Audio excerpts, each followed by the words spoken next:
I'm often asked what the number one technology tool that an individual advisory office or maybe a broker-dealer institution should purchase.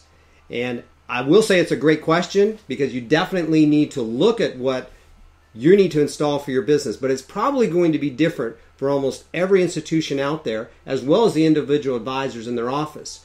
So what comes into play in making that decision? I believe it's a combination of doing surveys with your advisors to see what's important, sitting down with all of the key players within your institution, whether it's people from recruiting, your operations department, your main office team, as well as your technology team, really looking at a high-level view of what your main initiatives are that you want to accomplish, and then possibly bringing in a consultant at the same time to help you through that assessment and to do the rollout.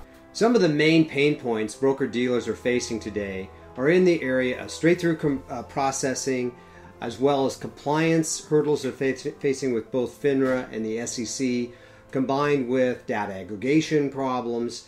They're hearing from their advisors that they need better mobile initiatives, and all these things need to be put in place so that they can become more efficient to deal with tightening margins, as well as recruitment and retention of their existing advisors. Advisors, on the other hand, are faced with many of the same challenges as it relates to tightening margins. The number one concern for financial advisors, according to Financial Planning Magazine, is growing their business, adding new clients. Number two concern is actually adding additional assets from their existing clients and also the retention of those assets. And so with these ever-tightening margins, they're trying to make decisions regarding software for account aggregation, workflow and business processing so they can truly design something beyond a lifestyle business, automation for their email and their social media and all the other aspects that they're trying to do to develop a more efficient business. User adoption ultimately is the answer for these institutions and the broker-dealers, as well as the advisors that are looking to solve these business problems.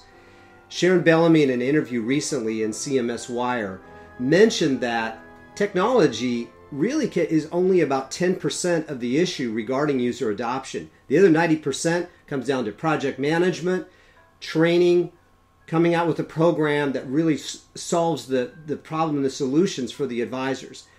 I would go a step further, though, and say that the usability of the technology tools that you pick are definitely going to have an impact on the success rate of you rolling out any sort of technology initiative and driving that key user adoption. Berkeley, California, they did a study when they were looking at installing new sidewalks into the college. And actually what they did is they just mapped the paths that the students would take across the grass, and that's where they ultimately put the sidewalks.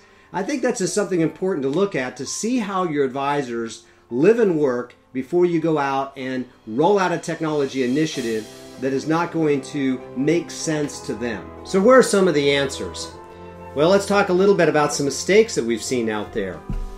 I recently attended a broker-dealer conference, and at that conference they had a group of advisors that were doing $150,000 to $200,000 production. Probably none of these advisors had over $50 million in assets, and they had between 0 and 2 staff members. But what they did is they brought in a model office where it was an advisor that was producing, he had over $300 million in assets, he had 22 employees in his office, and his gross production was close to $3 million.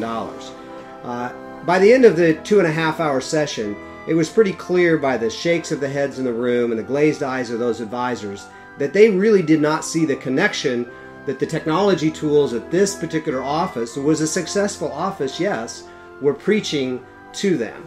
So I think it's very important that you really sit down and try to match up the types of offices that you're going to use as model technology for your advisors.